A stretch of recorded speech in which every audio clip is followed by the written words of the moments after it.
Aqui é o seu resumo direto sobre a nova ciência do autocontrole e da atenção.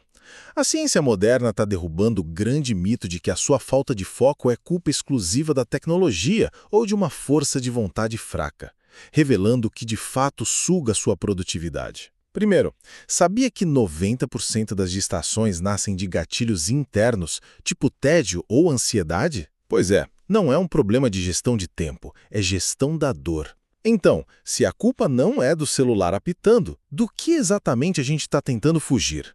A verdade é que a distração não é um erro técnico do cérebro, mas sim um analgésico comportamental que a gente usa para mascarar o desconforto emocional. Segundo, pode esquecer aquela ideia de que a força de vontade é uma bateria que acaba. O autocontrole é, na real, uma escolha baseada em valor. Pessoas focadas usam o hipocampo para visualizar o futuro, deixando a meta de longo prazo bem mais viva no cérebro. Sabe, o autocontrole não é um músculo que cansa de fazer força. Ele está muito mais para um GPS calculando qual rota realmente vale mais a pena.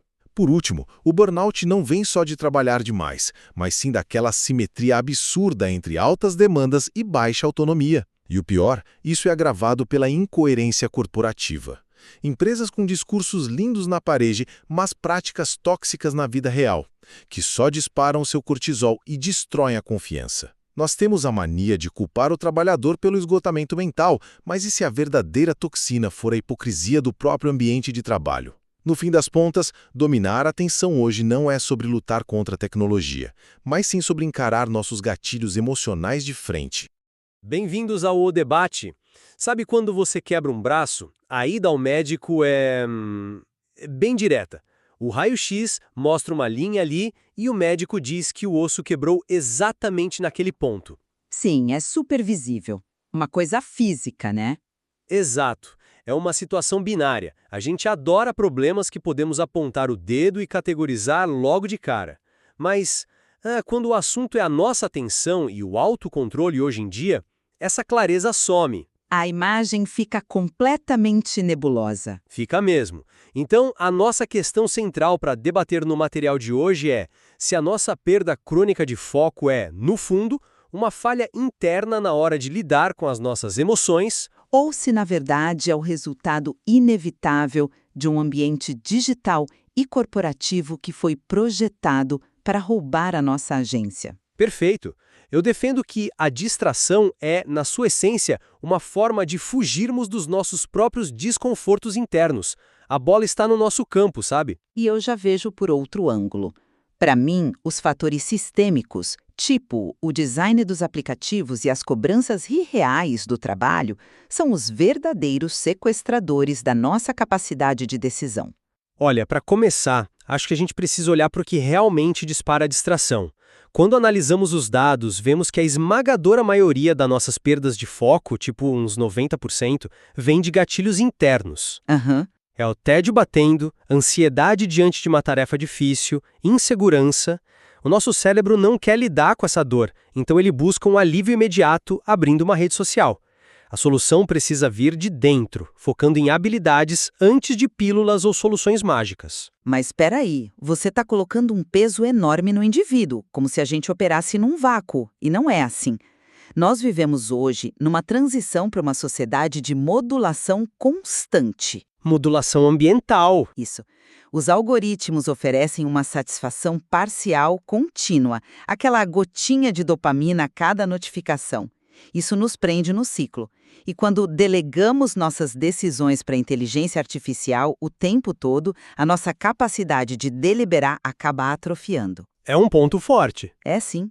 Então exigir que as pessoas tenham um autocontrole de ferro diante de um design multibilionário feito exatamente para quebrar essa resistência me parece uma cobrança bem injusta. Eu entendo o peso desse design, claro. Mas veja bem, se as notificações respondem por só uma fração pequena do que nos tira do eixo, a tecnologia não seria apenas um canal facilitador de algo que já estava lá? Como assim? Pensa na comida na geladeira. Se eu ataco um pote de sorvete de madrugada porque estou triste, culpar a geladeira pela minha fome emocional não faz muito sentido, concorda? A gente não tem que fortalecer o nosso pacto de identidade? Nossa, a sua analogia da geladeira é ótima, mas ela tem um furo prático gigante aí. Qual? A geladeira não manda notificações para o seu celular de 5 em 5 minutos dizendo que o sorvete está te esperando. O ambiente digital pratica um empurrãozinho constante. Ah, o nudging corporativo? Exatamente. E estudos de ondas cerebrais sobre aquele marcador neural, o CPP, mostram algo bem assustador. Quando somos bombardeados por estímulos hipersaturados, o limiar de impulsividade do nosso cérebro é atingido muito antes da área racional sequer ligar. A biologia é atropelada. Literalmente atropelada pelo design. A razão não tem nem tempo de agir para frear a distração. Confesso que essa dinâmica da velocidade de resposta do cérebro me faz repensar a força do gatilho externo. Mas isso me leva ao contexto organizacional. O ambiente de trabalho é onde passamos a maior parte do dia. E o que esgota as pessoas nem sempre é só trabalhar demais. É a falta de segurança psicológica. Sim, é ter uma demanda altíssima sem nenhuma autonomia sobre como fazer esse trabalho. Perfeito. E é aí que a gente vê a maior lacuna entre o discurso e a prática das empresas. Essa incoerência corporativa. Como exigir resiliência de alguém que, por exemplo, é forçado a voltar para o escritório presencialmente sem nenhuma justificativa lógica? Há aquela grande desconexão. Sim. Quando a empresa tira a autonomia dessa forma, o seu cérebro registra isso como ameaça, inibe a ocitocina e dispara o cortisol. Você entra num modo de sobrevivência primitivo que destrói qualquer chance de concentração profunda. Faz sentido. Então, mesmo reconhecendo essa pressão do estresse corporativo, eu ainda volto para a necessidade de criarmos defesas próprias. Se o ambiente é hostil ou desenhado para distrair, a saída prática é criar atrito. Fazer bloqueio de tempo na agenda, colocar o celular em outro cômodo, proteger a nossa intenção, sabe? E eu mantenho que, enquanto não mudarmos o design opressivo e a dinâmica de poder, o indivíduo vai continuar enxugando gelo. Mas olha, tem um ponto de convergência excelente aqui. Aquela ideia do esgotamento do ego. Isso. Nós dois concordamos que a visão de que a força de vontade é como um músculo que se esgota já caiu por terra, né? O foco tem muito mais a ver com o processamento de valor. Com certeza. A grande divergência que fica é se o caminho mais realista é dominar a nossa própria reatividade interna ou lutar para reestruturar as dinâmicas de poder externas. Vale muito a pena quem nos ouve mergulhar no material-fonte para investigar a própria intencionalidade. Exato.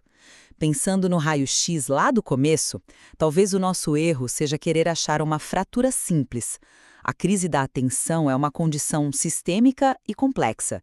A pergunta que não quer calar é, diante de tudo isso, até que ponto a sua mente ainda é realmente a sua própria casa?